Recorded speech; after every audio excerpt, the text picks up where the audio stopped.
Hello, everyone. Welcome to the market update for Tuesday, September the 13th. I apologize for a little bit of a late start there. I had some issues with GoToWebinar and trying to get the class started. I'm always a little bit fearful because I never know if there's a problem until right when class is starting.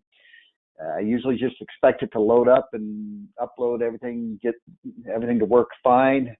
It didn't this morning, and so I was a little bit stressed there because then it's trying to figure out what's wrong and then hoping people don't leave the meeting before I can get it fixed. So anyway, got it fixed. Well, I don't know if I fixed anything. I just reopened the web page a few times and then ended up working. So, but just I don't know if it's going to have any issues through the class today. So if something happens,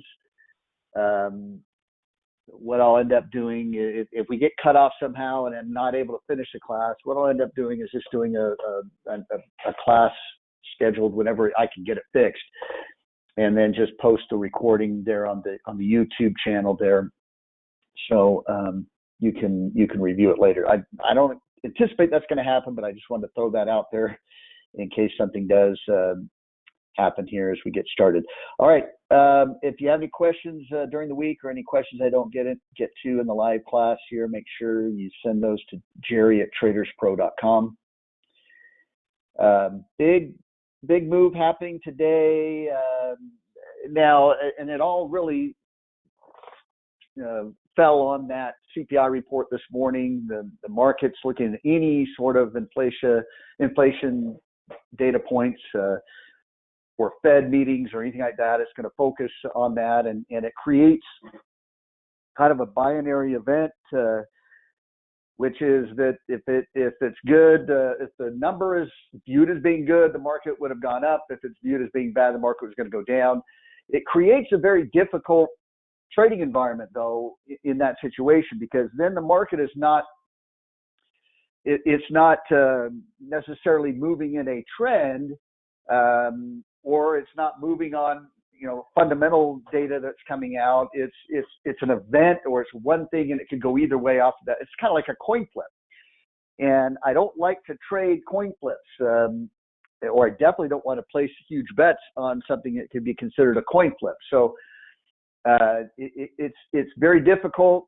We're going to have these for a while. I'm going to tell you right now, I believe next week is the Fed meeting.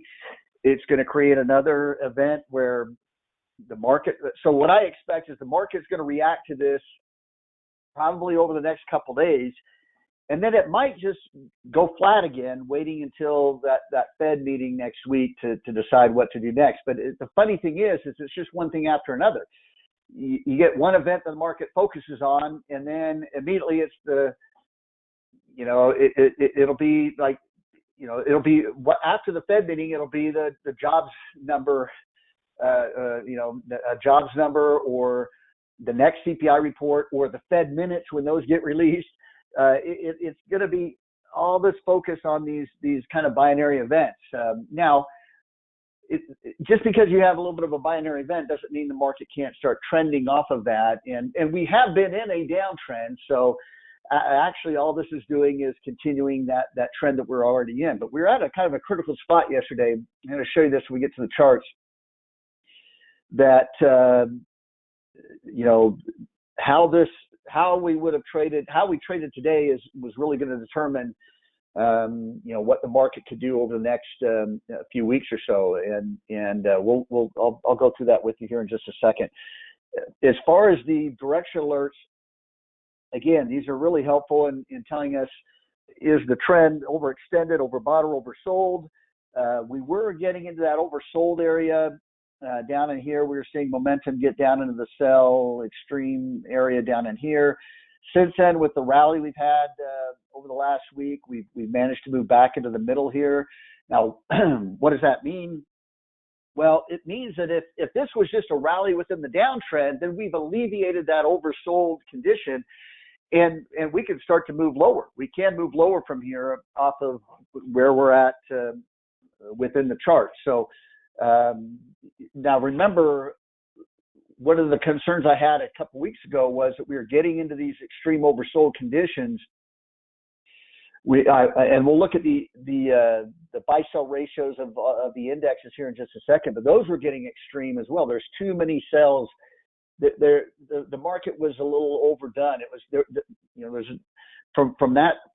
you can always get a panic sell off from there. That's one last swoosh that takes place, but if you don't get that, you're in an area where you could get a bounce. And so the rally here recently didn't surprise me at all from what I was seeing and what I pointed out in those classes. And that's how we use these indicators. They're not going to tell us exactly when the market could rally or how far it's going to rally or anything like that. It's just telling us, are you in a condition where you've got to worry about a counter trend type move? And that's what happened. We got a little extreme. That's why they're labeled extreme. It tells you got to start paying attention, that bounces could be possible right there, or possible trend reversals could take place. When we hit a bottom in the market, you're going to see all these indicators be in the extreme oversold condition, and then you'll get in this long rally that'll push us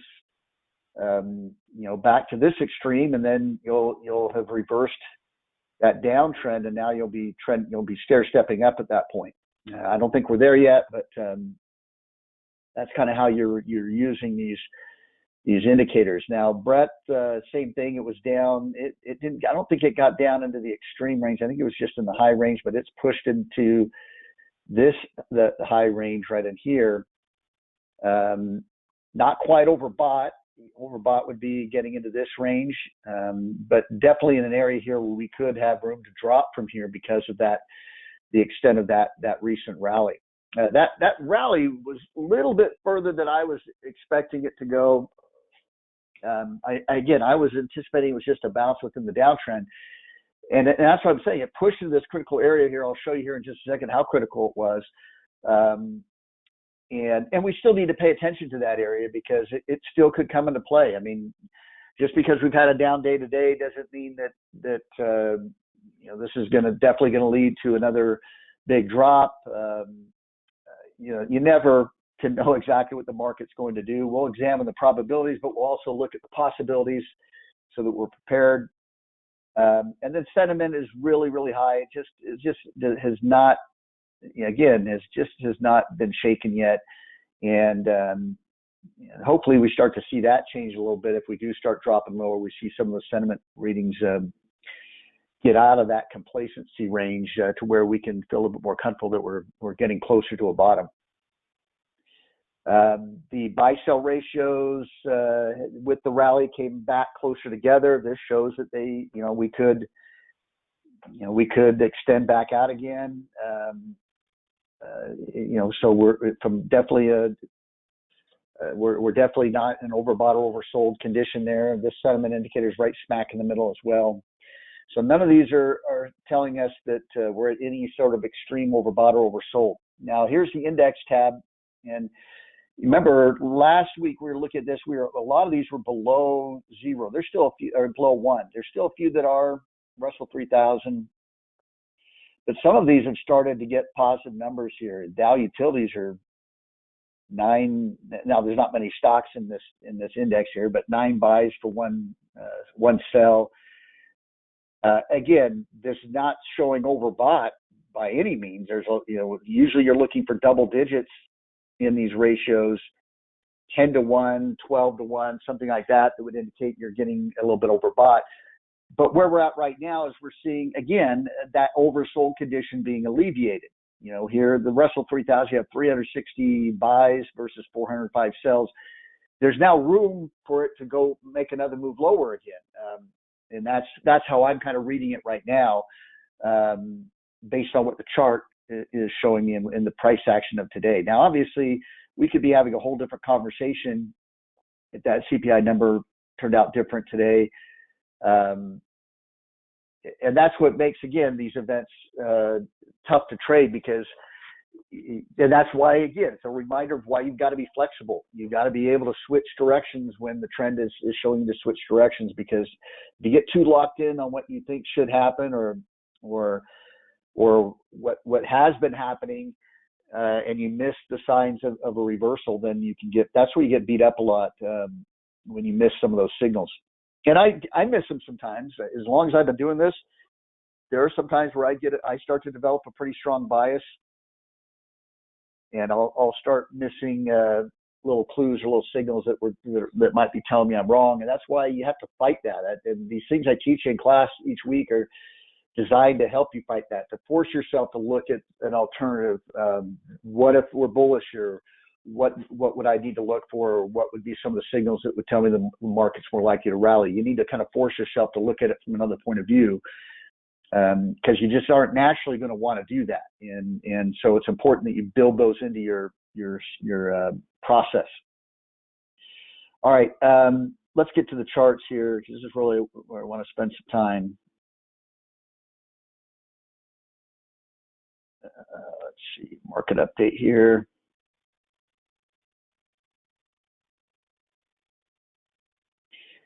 Now, here's the S&P chart. One of the things that I talked about as a possibility, and we looked at that, was that this is maybe wave A, wave B, wave C.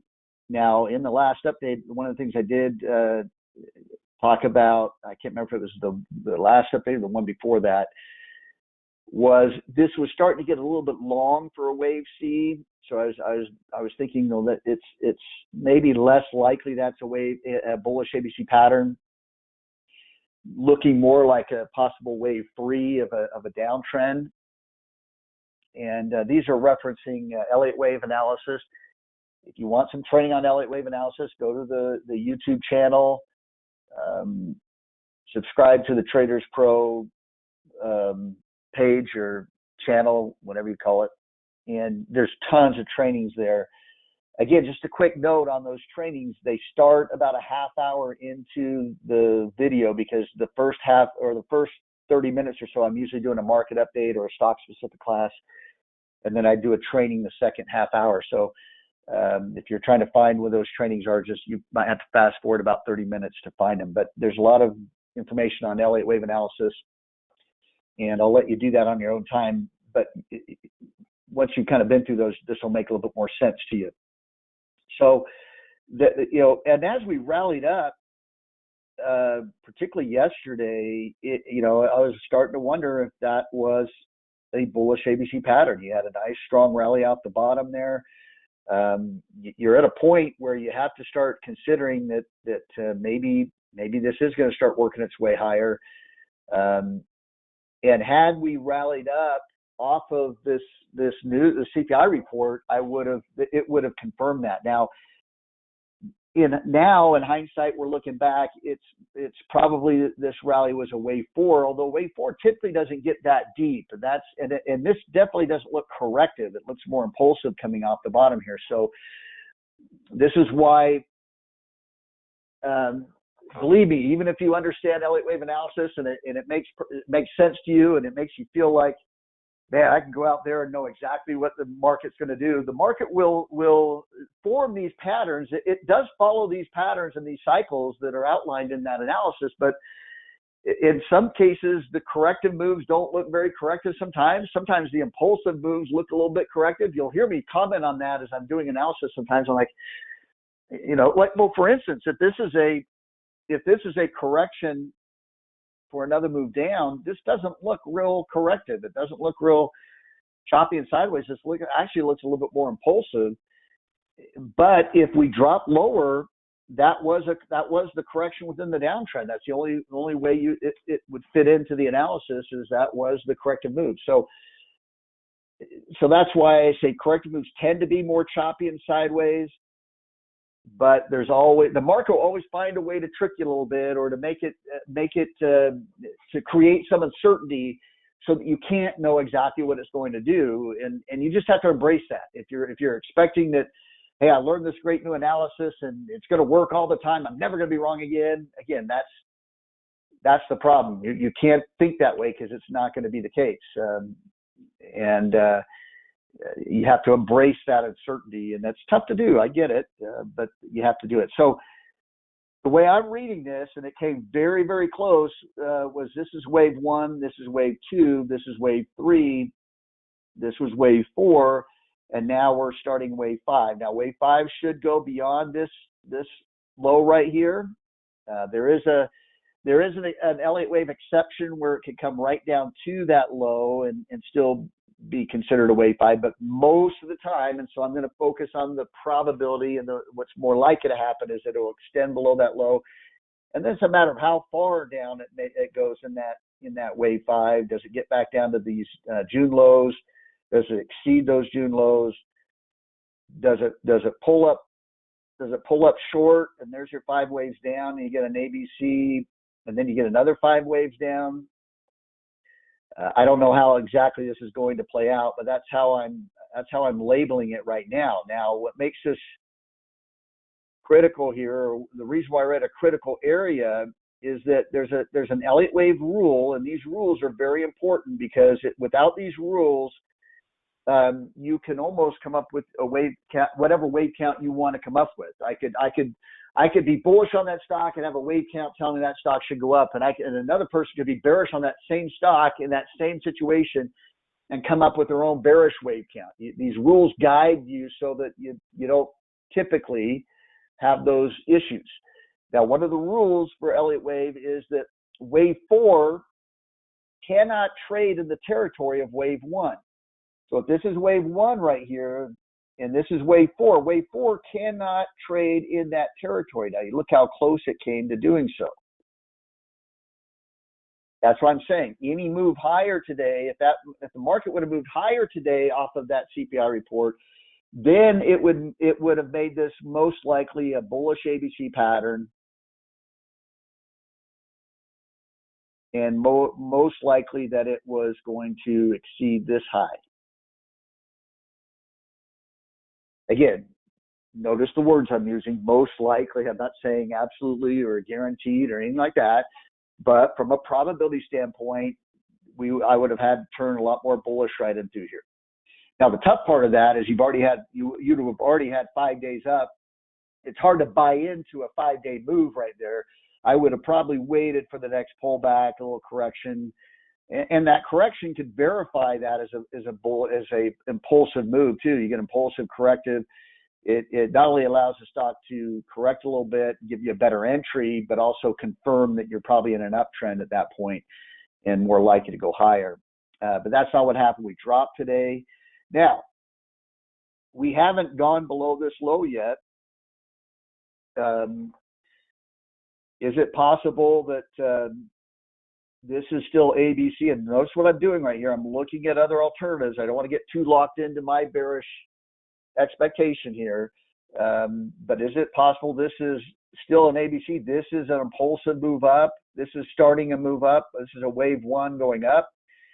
This is a correction. What if we pause? What if we try to rally for a couple days, then we drop a couple days, but we don't go below this low? Could that be a wave 2? And then we go up and we are ultimately going to go higher. That could play out that way. And that's why this area right here is going to be extremely important, because if we don't go lower, if we don't go below this low down here, and we end up coming back up to this area again, and we break above it, that would definitely confirm a bullish scenario, and you'd have to look at this as now being in a near-term uptrend. Okay, and so that is, you really want to focus in on that area. If you see it break above that, and it's interesting because all of the major indexes form the same pattern. None of them moved above these lows right here, meaning that this could be a wave 4 and this could be wave 5 going down.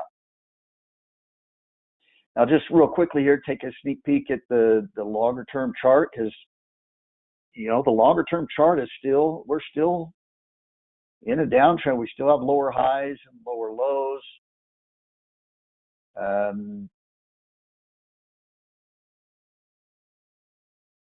Again, what we're expecting here is that this is, wave 1, wave 2, wave 3, wave 4, wave 5. We're expected to get maybe back down into here or lower. But if we do rally back up again, you could start to look at this as, is that a higher low then? Did we put in a higher low right here? If we get, here's that critical area right here. If we get back above there, we get above this high right here. Now you're going to higher highs, higher lows. You have to pay attention to that behavior. So I'm ready to flip-flop if I have to, but those are the areas I'm going to be focusing on to cause me to recognize that, we're shifting, we're shifting more bullish. And we're not there yet. We're still technically in this downtrend. We're with the move today, we're viewing this as just the rally within that downtrend. Even this near-term chart right here, you've got lower high, lower low, and with that reversal day, lower high again. We're watching to see if this leads to a lower low. What does that mean for the portfolio? Well, I did jump back into the SOXS and the SARK this morning when we dropped. I wanted to wait till class, but when you have that news come out, you're likely to keep dropping. I wanted to get in, and there is one I'll add though, because I still want to be more bearish. And these are inverse ETFs, so they're going to go up if the market goes down. And these are how we've been making money with this downturn in the market. And again, it's rare that you'll have to use this, but I'm trying to teach you a tool that you can use while you're waiting for the market to bottom. The other choices is just sit out and sit in cash and do nothing. I know most of you don't want to do that, so this is another alternative. You can be a little bit more active, but you don't want to be too active. You'll notice that we're doing this with very small amounts of the portfolio. We're not exposing ourselves in case there is another big decline. In fact, just the opposite. We want to make sure we're profiting from that decline and that we have a lot of capital ready to deploy when we're at a near a bottom, and we can ride the next bull market phase back up again and make a ton of money then.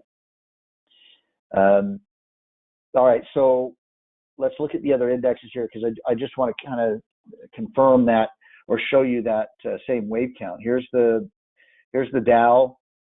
There's that same wave 1, wave 2, wave 3, wave 4. And again, it didn't trade the territory of wave 1. It's starting to move back down. Now, one thing I do want to point out is typically wave 4 doesn't go that deep. It's not going to get anywhere near the end of wave 1. So the fact that we're really bumped up against that area is unusual. But it's also one of the reasons why I'm still not ignoring the fact that maybe the market reverses this ugly day today and tries to rally off of it.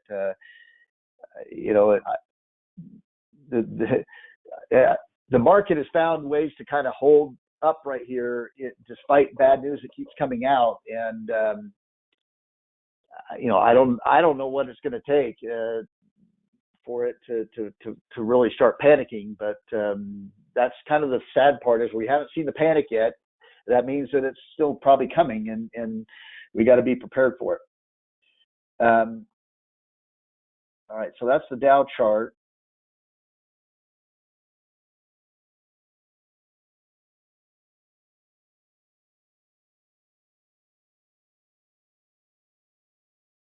Hold on, let me see if I can understand your question here.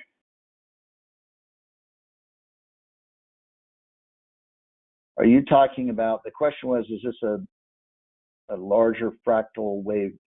Are you talking about this move right here as a larger fractal wave A?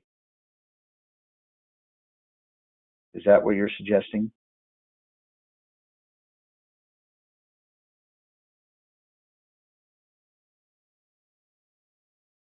Type me a response on that.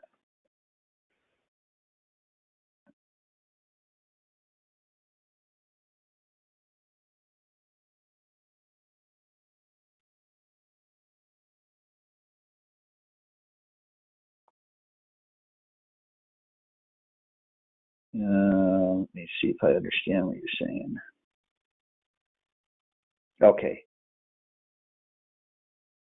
Okay, so that is what you're saying, because that is possible. So what she's asking is it possible that this is a wave A, and maybe what I would assume is maybe this could be A, B, C for wave B, and then you get another wave C back down, and maybe we still hold this low right here. This is just an ABC correcting still this move up, and then we move higher. Yeah, that's definitely a possible outcome. But even then, that would still suggest that there's further downside. And so in the near term, that we still should have another move down. But that might explain if immediately we rally a little bit right here off of this. We still wouldn't want to push above this high if we could avoid it. Although with a three-wave wave A, typically wave B can come all the way back up into here and still be a wave B, and then you get wave C down. But at that point, if that did happen, if we did rally up above, boy, these are getting into some advanced Elliott wave analysis that some people might be totally lost on. But it'll help if you really master that material in the training. It's all in the training. So if you go through those training videos a number of times and get all it could take you a while to get it all down, but this is what will happen. Is you can look at different possible outcomes. But when you have a three-wave wave A, typically wave B is going to have three waves, and a lot of times it can come all the way back up to the beginning of wave A, all the way back up. You get a deeper pullback. So if that happens, if we start rallying back up and we get above here, now that still would confirm that this is no longer a wave 4 in our analysis. This wasn't wave 4. That is another outlook then, as you could say, okay, if I'm still bearish, if I still think the market is going to go lower, maybe it does rally up close to it, makes it look like it's going to break out, but that ends up being wave B. And then maybe this is a big enough drop where it creates that panic selling. Remember, I've said this a number of times. I never said that we can't ever go below this June low, or that can't be the bottom. I said we haven't seen a panic sell-off yet. So in this scenario right here, maybe a rally like this up to where you're almost going to new highs again could create a bullish confidence in the market that, hey, we're done. This is the bottom. And then you get that wave C that comes down really sharply. Could that spike the VIX above 40? Yeah, it could. And then maybe you get down in this area here and it holds, ends up being a higher low. That was the panic sell-off, and the market is now free to start rallying back up. You get a little bit of a bowl-shaped move on a bottom area right there, and it starts to go back up. That definitely could be how it plays out. One of the things I've been talking about for a while is that part of the reason why I think the market hasn't been able to drop as sharply is because there's still enough people that are bearish or concerned, and it may not necessarily be bearish, but they're not confident to buy anything. They just don't have the confidence to get in, and it's hard to create panic from that condition. Panic really kicks in when you're like, oh, it's safe to get in. It's smooth sailing now, and then bam, it turns around right at that point, and now you don't know what to think, and you've got to get out of it at all costs. Remember, these are professional traders that are going to be triggering that panic selling. They don't panic easily. So that could be exactly how it plays out. Now, you'd have to see a reversal off of today, and that's something we could see over the next few days. Look at the candle today. I don't think that's going to happen. Not only did we gap down, but we're extending that drop down. We're near the lows of the day. You can see how it looked as it come off the lows of the day going into the close as they're buying at the close. If there is, that's a signal of professionals buying at the end of the day, typically, which would be a little bit more of a near-term, or it wouldn't necessarily be a bullish sign, but it'd be a less bearish sign, if that makes sense. It'd be less bearish if we rally off the lows going into the close. But anyway, let's move on to Qs. Same thing, same pattern here. Did not trade in the territory of that possible wave 1 or if this is whatever the other scenario, I'm not going to go through that whole other scenario again, but and by the way, if you didn't understand all that stuff I just went through, it's okay. Give yourself time to learn it and get comfortable with it. But the bottom line is what I said is that we're likely to head lower here in the near term. We're likely to go lower off of a day like today. And if we don't, and we get back up to this area right here, this is still that critical area, and we get above that, then we need to turn bullish. And that's all you need to know. You don't need to know all the reasons behind it necessarily, but that's so basically what I said is we should continue to move lower based off of the move today. It's continuing this near-term downtrend. It looks like it, but if it gets back above here, we'd have to turn bullish. And so maybe that's all you want to know, and that's why you tune into the class. Is just to you don't want to get into these complex details. Just tell me if the market's likely to go up this week or down this week.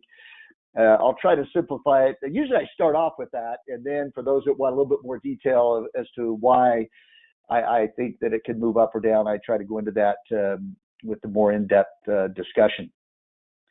And so those of you that don't want that, you can go make a sandwich when I start rattling off Elliott wave rules and wave counts and things like that. All right.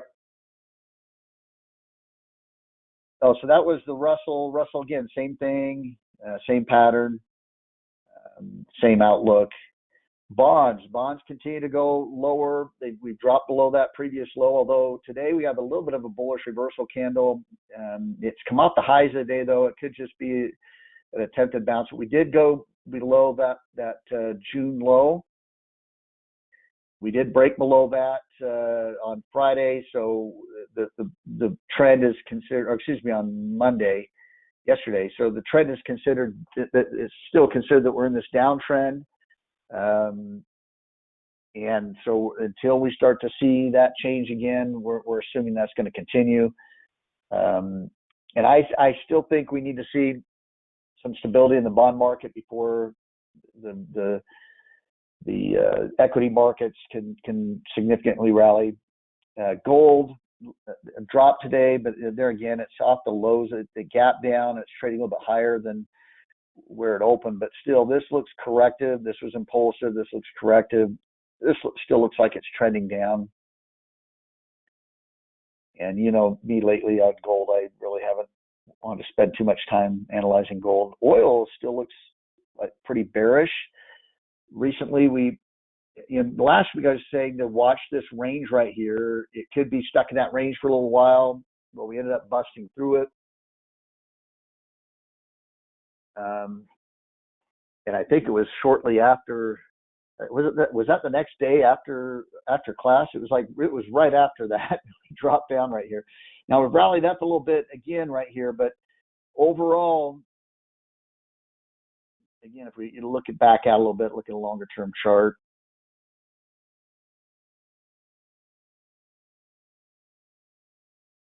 Here's your impulsive move down. That was corrective, and with breaking lower, we're showing that we're making another move down. Now, we've attempted to rally right here. We'll see if that gives us another lower high. We go to another lower low. Could it be that this is an A, B, C correction of this entire move up? Yeah, it's possible, and that's what I'd be looking for there. Now, what causes me to be a little bit bullish on oil in the near term is that with this downturn in the indexes, the safety trade for most of the year has been in energy, not necessarily in oil specifically, okay? But there are some crowded trades, particularly in natural gas and coal, and for good reason. These are going to be problems going into the winter for Europe and other countries that have relied on Russia. There's going to be demand, and there's just not enough supply yet still. But one thing I've noticed is when the market has been rallying, you've seen oil stocks dropping. Now, why is that? Well, I mean, there's a number of things you could look at as to why commodities go up or down, or why oil goes up or down, or reasons for it going up or down. But one of them is that all these fund managers are going with the safe trades. What trades are at the top of our list here, our sector list here? Oil's been at the top of the list forever. The number one sector, the strongest performing sector of all the sectors. It's been that way for months.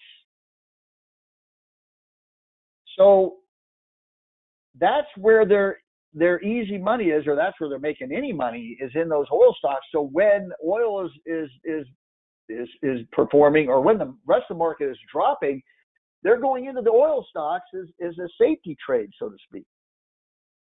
They know they can make money in those stocks.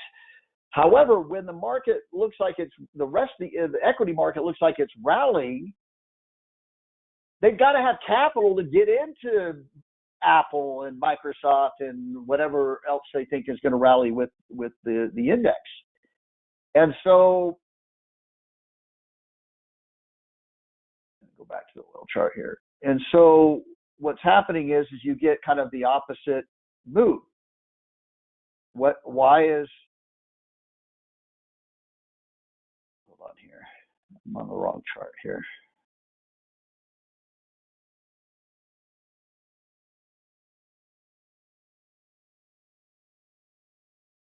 There we go. So as money comes out, now it's not a perfect correlation, but I've seen this, and again, not necessarily in oil itself, but some of the oil stocks, particularly like natural gas. So those stocks are going down when the rest of the equity markets are going up. And I think it's because those fund managers have to pull some of that money out of oil and get to be able to use it in these other areas. And we see the opposite effect when the market starts dropping. They're getting out of Apple and Google and those stocks, and they're getting back and they're putting it back into oil. Now, we're not seeing a big increase put back into oil, but again, we're looking at just oil in general, not specific areas that have really outperformed. Let me look at natural gas, or a natural gas company here. Yeah, see, so natural gas, which has been, it's gone way up here today. They're putting more money into these trades that have been working as they're pulling the money out of the equity markets. And so we might continue to see that kind of a flow. What does this mean? Getting back to the USO chart, it means that despite this showing more of a downtrend with this break lower right here and confirming that we should be in a downtrend, we might still see a near-term rally in oil if the markets continue to go down. It could go down as well with the markets, but if you see that opposite movement there, that could be what's going on. They're trying to find safety in the oil markets. Now, what could happen is that they could find safety in the oil market, think they're finding safety in the oil markets, the equity markets are dropping, and then suddenly oil drops. Could that create a panic? It's like, okay, this was working for me. I figured it out. This is how I'm going to get my yearly bonus now is I'll just keep doing this. And then the oil markets start dropping too. That could be a panic. It's like, I can't go to the bond market. I can't go to oil. I can't go. Where do I go? And that could be what causes these big fund managers to panic. Again, I don't know if that's how it'll play out. I'm just kind of spitballing here so I'm preparing myself in case some of these scenarios do show up that we've talked about them. We've analyzed them as possible outcomes. All right, the dollar. I talked last week. I think we had this little indecision candle. I said it's possible maybe we come back and retest the breakout. We did that, and then yesterday we went below that. Although we had a little bit of a hammer, not quite a full hammer candlestick formation, but not the weakest formation there. And then today we're right back up. I expect the dollar to continue to move higher.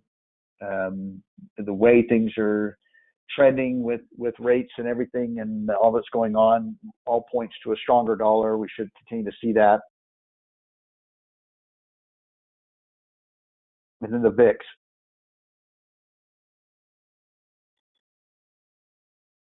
had this little pullback right in here, got a little bit of a higher low, and then we've spiked up today. That's a pretty decent spike up. Now, we've had it before. We had it right here, and it came right back down again. What I'd be looking for here is, do we see the VIX continue to move higher? Do you see the market continue to move lower? Do we see the VIX start to continue to move higher? If it can get above 30, that's when the market is freaking out. It's not panicking yet, but it's freaking out. That would be very bearish for the market if it gets into that area. And that's when we have to start looking for, the possibility that we get that whoosh, that panic sell-off that could take place. We talked about that so much that, I just hope that when it finally happens, that we'll we'll be able to recognize it. Or if it doesn't quite go as far as maybe VIX gets to 39, and Jerry's been saying it's got to be 40 for the last year. We might be in kind of that gray area where it's kind of an area where you could call a bottom, but maybe not quite as panicky as you'd hope. We might have a situation like that we'll have to deal with, but still, again, just the little spike today is not massive. It still has some room to move up, and I think how we close today is going to really show us, if we close at the lows of the day, that'd be a very bearish sign, and we're probably going to at least open lower tomorrow. We could start to continue that sell-off tomorrow. If it comes off the lows of the day, it makes it a little bit less, it creates a little bit more uncertainty.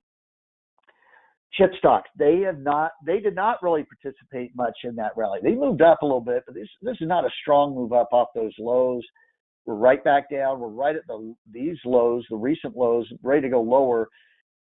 This is leading the way down. This is a leading indicator. It is telling you that, at least from the aspect of the NASDAQ 100, we want to compare this to the NASDAQ 100. And typically that's a leadership index with tech is usually leading the way. And right now it's leading the way down until you see outperformance from the chip stocks. You can't really trust the rally. And that's part of why I just didn't really trust this recent rally. Although, again, we got to that critical spot yesterday where it's like, man, I may not trust the rally, but I can't ignore a rally either. And sure enough, it rolled over, and the chip stocks are really confirming the drop today. Transports, you're comparing this with the Dow Industrials. These tried to rally a little bit after gapping down, but then they're fading. We're at the lows of the day here. Not much, doesn't look much different from the Dow chart, so I don't see any. Remember, with some of these indicators, they're not always going to show something every day.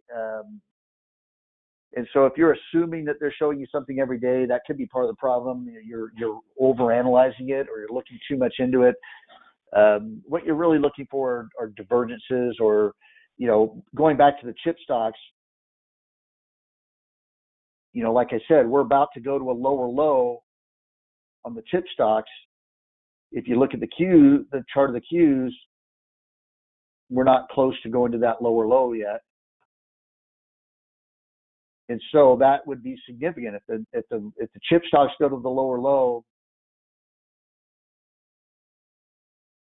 then it probably means that the Qs are going to follow, that they're just behind them a little bit. They're heading that way.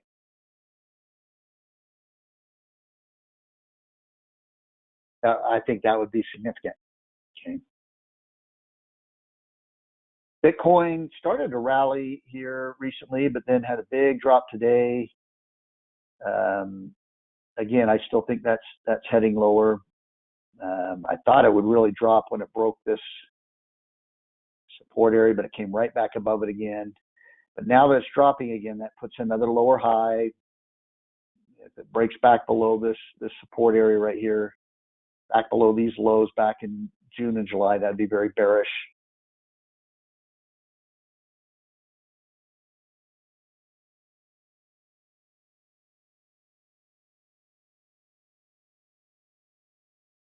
Uh, is anyone else finding this? There's a comment here that they're finding an almost 10-second delay between what I'm drawing and then my words. Sometimes there could be a little bit of a delay anyway, naturally, but if it's 10 seconds, it could, if other people are seeing that too, it could be on my end, and it wouldn't shock me because of what I said when I got into class this morning. I was having some issues getting logged in to GoToWebinar, so it might be something on GoToWebinar's platform. But if it's just you that's seeing it, it could be on your end where your internet connection is a little slow or sluggish. So is anyone else seeing that same problem where when I'm drawing something or talking about it's delayed significantly, like 5 or 10 seconds? Like I said, if it's just 1 or 2 seconds, then it would be fairly normal. But okay, so we do have a couple other people that are having that, finding that as well. It might be on GoToWebinar's end, then it might be related to that issue getting into class today. So hopefully that's not too annoying, and hopefully it doesn't spill over to Thursday's class as well. If it does and it continues to be a problem, I'll have to contact GoToWebinar and find out what's going on. But I don't anticipate it will. Sometimes they do these little updates or something for their systems, and then it can cause a little bit of an issue. It's just any technology you're dealing with. It's one of those things you have to just deal with from time to time. But all right. Oh, and then high yield corporate bonds. We're not going to look at this forever, but it is what the market is really kind of focused on. Did make a big downturn today, and it had really bearish candles leading up to that. So again, not too shocking that we saw a drop on the a drop on the HYG right before or right after that report. And we'll continue to watch this. Does this make new lows? It's still following the lower high, lower low lower high, lower low pattern right here. Now again, if it starts to rally and gets up above here, that would give you both a higher high and a higher low, and so that could indicate a trend reversal, a real subtle trend reversal. But we're not seeing that just yet, so I'm assuming that it's still in the downtrend.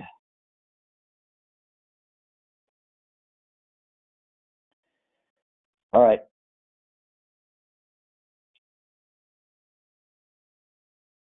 Let's go to the portfolio, and then there's a couple of stocks we could look at. I wouldn't be getting into anything new unless you're maybe getting into some of these inverse ETFs. Now, taking a look at the positions I'm in, CNQ is one of them that's down a little bit.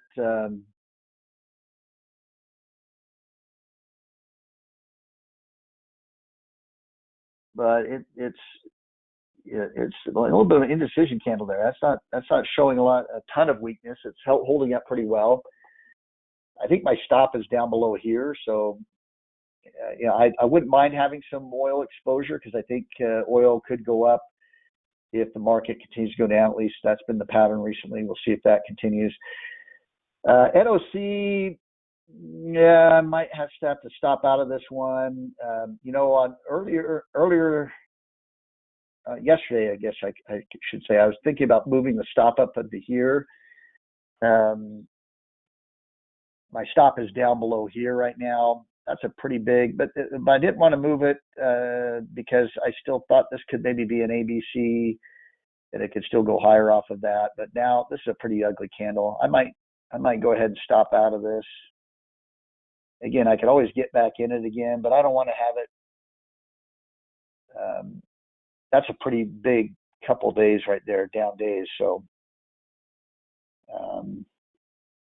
let me go ahead and actually this dropped a lot further. It was sitting right here, right at this area when class started. So it's really fading into the close. So that's not a really good sign.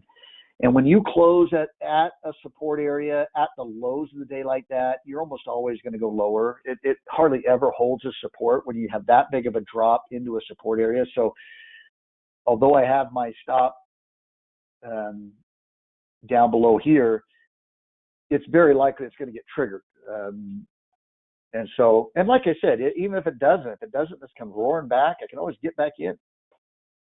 I do like the sector. It's just, this is probably just part of just everything kind of selling off together. So I'm going to go ahead and get out of that.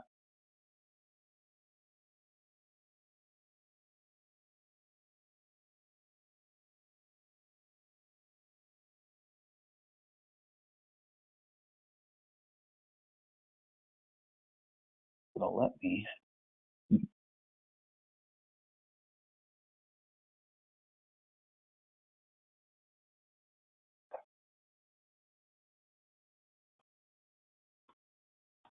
Hold on a second here.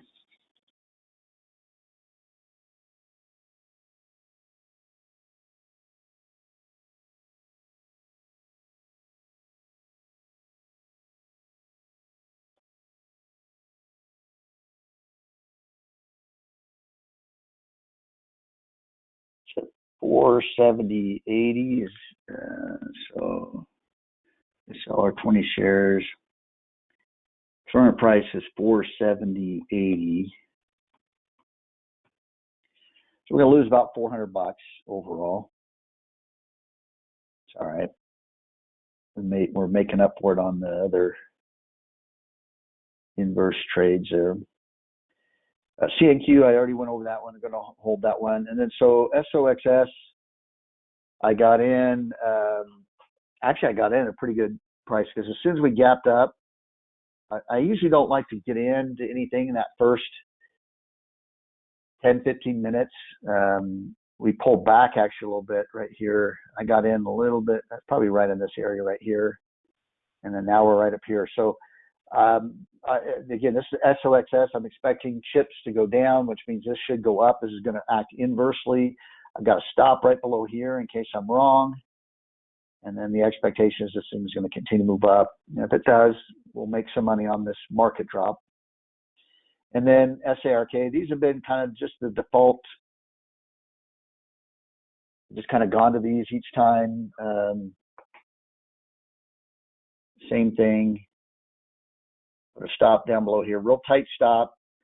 Now again, I'm managing these a little bit differently. Notice how I'm not looking at signals, or I'm just looking at trends and candles and price action, and these are just hedges. These are just, let's try to make some money if the market drops. There's a high probability it's going to drop. You could just do nothing. We could be in cash and just let it drop, or you could try to be a little bit more active. I'm trying to be a little bit more active here, and probably more than I maybe should, although I think today's move was significant enough to where I want to add another inverse ETF. And so I'm going to add in, I keep a watch list of these inverse ETFs. Now, some of them I don't like. A lot of these I don't like. These ones up here. The ones I've done best with are SOXS, SARK, and the SQQQ. These are my favorites. I don't usually like to use more than that. Now, again, these are inverse. You don't want to trade these long term. And by shorter term, I mean you only really want to be in them 1 or 2 weeks at a time at the tops. Usually, I only like to be in them for a few days. You'll see me jumping in and out of them a lot. If we have another significant drop and we start to kind of move sideways for a few days, or it looks like we're slowing down a little bit, I may get out of them because they can start to work against you if you don't have movement. And but I'm going to add the SQQQ right here. Let me pull up that chart.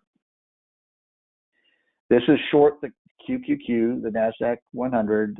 It's going to go up if the NASDAQ 100 goes down. I'm going to do the same thing now. I got into those trades earlier in the day. This one I'm getting in a little bit later, but I wanted to just show you the process and kind of And so I'm okay with that. I'm going to put the stop down below this low right here.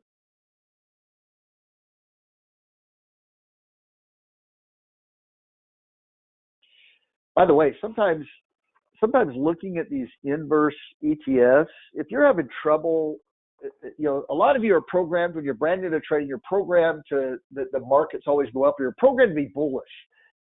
You make money when things go up in value. It's really hard to grasp that you can make money when things go down in value. So you develop a natural bias of market down is bad, market up is good. The way I'm trading right now, this is beautiful today. This is a lot of money I've made today with the market being down because it's the way I'm positioned in a lot of trades. So that's why down doesn't mean bad and up doesn't mean good. It depends on how you're positioned. So what can happen though is when you're newer to trading, your whole life you've been programmed to view up as good, down as bad. And so it's very difficult for you you have a tendency when you start looking at your charts to always look at them with the reasons they're going to go up. Find all the reasons why they should go up.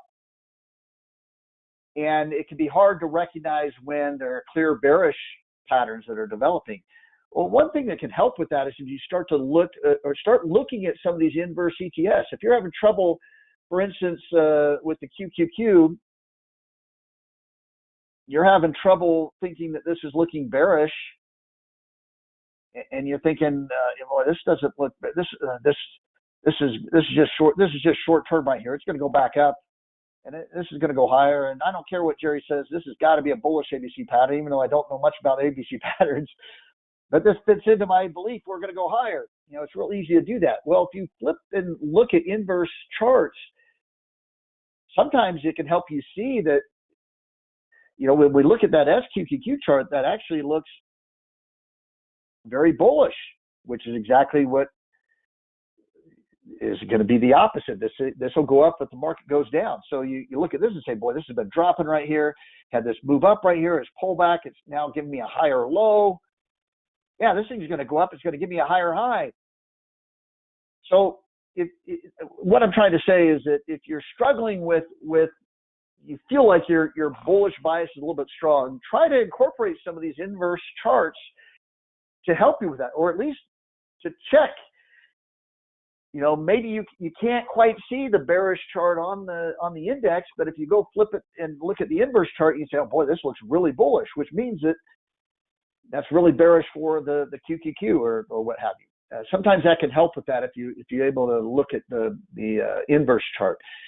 I don't do this all the time, but I try to do it on a regular basis where I try to just pull these up at random sometimes just to see if maybe there's something in the inverse chart that is really obvious that I'm missing, because maybe I am locked into being too bullish overall in the market or with what's going on. And so again, it can sometimes help a little bit if you kind of flip that upside down. I wish there could be inverse charts for every stock out there, because I'd love to kind of flip it upside down every time and just see if there's something I'm missing to help with that opposite analysis, so to speak, or at least looking at different scenarios. All right. So I want to add this. So so what I'm going to do is I'm going to get in right here. I'm going to put my stop just right below here, which is right at about 40, I believe. Just double check that. The low of that day, this day right here, this low day right here was $40.17. So we'll put the stop in at 40.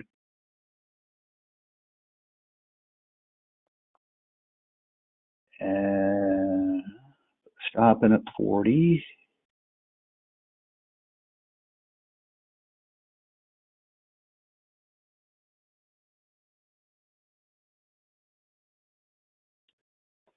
And let's see. Let's do 200 shares. About 9,000 of the trade and just below 1% portfolio at risk if I'm wrong. But again, this is something I always point out. This is how much I would lose if I'm wrong. You better be okay with that amount if you're doing the same size trade. If that's too high, you don't really only want to risk half of that. maybe $500 or $600, then you probably want to buy 100 shares instead of 200 shares or something like that. Reduce the risk exposure a little bit. All right, so let's go ahead and purchase that.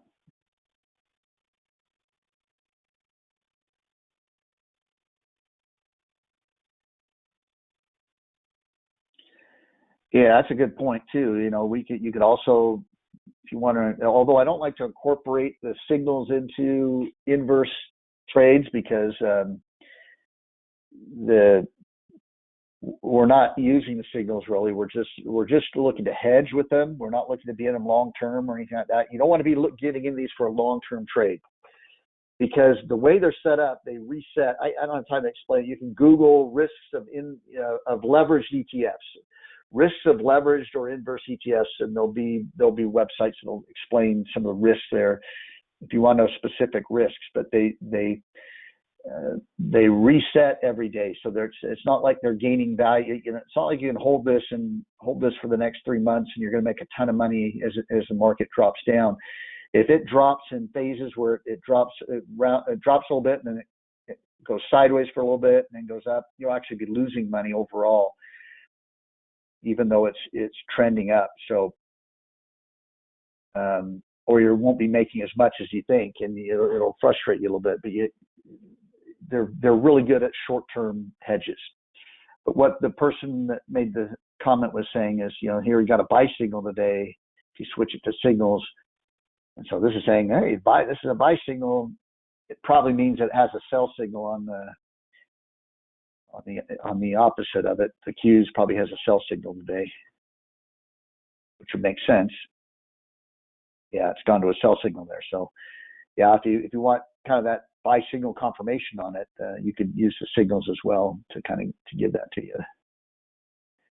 All right, real quickly here, just a couple of stocks, and they may have changed. Like I said, under the new buys, this is what we've looked at before, the CRK. I think I went over this in the last class, the last stock specific class, but CRX or CRK, it's an oil stock. Again, this looks like a nice little ABC pattern right here. And it looks like it's moving higher, and it's held up pretty well with some of the oil stocks dropping a little bit. It looks like it's held up pretty well. Let me switch this over to signals here. Still has a little bit of a buy signal from yesterday when it flipped from hold to buy. And you can put a stop right below the recent low. And that's one way to consider, type possible consideration for managing risk. I did still kind of like the aerospace industry, but that really made a drop. The one we're in really made a big drop there, but the CW, let's take a look at it again here. Yeah, it's a pretty big drop. I'd probably definitely wait for confirmation on this. But what I did like about it was this V-shaped move. It dropped and then came right back. Now, a lot of times what you're looking for here is that it'd be more corrective, more choppy coming down over here, and then works its way back up. And so what you could do is just wait to see if it breaks out, goes back above this part. That way, if it keeps dropping, you just avoid it. If it can hold right somewhere in here and start moving back up, especially you'd look for it to hold right in here, because if it can do that, it would be an inverse head and shoulders pattern. I wouldn't get into this one, but it's one you can kind of watch. And like I said, you could look for a breakout above that double top right there. There's a confirmation. And then under the hold section, General Dynamics looks pretty good under aerospace. Well, did at the time I did the analysis. Let's look at it here again. Has an 88 strength rank. Yeah, kind of an ugly day today too, but I was looking at this is a bullish ABC pattern. A nice move up off of that. Looks like it's kind of possibly changing direction. Although if we take out that low right there, that'd be very bearish. I'd wait for this thing to maybe go back, maybe wait for it to go back to a buy signal if it could from here, not get too deep. on the selling, but definitely one you probably just don't want to watch list, not get into just yet. That's it. Like I said, there isn't a whole lot yet that I want to be buying, at least being long positions. We're heavily short. Well, we're not short, but and by the way, that's one of the reasons, the benefits of those inverse ETFs as well, is you don't have to be short the stock, which it adds a whole bunch of other risks. I don't like to short stocks, and so it's a way we can hedge and not be short. So, but we are leaning towards the market dropping lower. Let's take one quick peek at the SPY before we wrap things up here. And we're at the lows of the day pretty much, so we'll see if that holds that way into the close.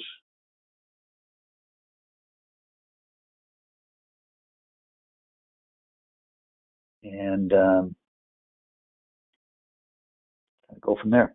All right, that's all I have. We'll see you on Thursday for the stock-specific class. I don't know that we'll have a lot of new trades to get into at that time, but at least we might have a little bit more selling, where maybe we start to get into some oversold conditions, where we could start to look at some areas that we could start to ease our way into. Maybe it's back into oil or something like that, or into some of these stocks that have been pretty consistent winners for us. So anyway, that's it. Have a great week. We'll see you on Thursday. Bye now.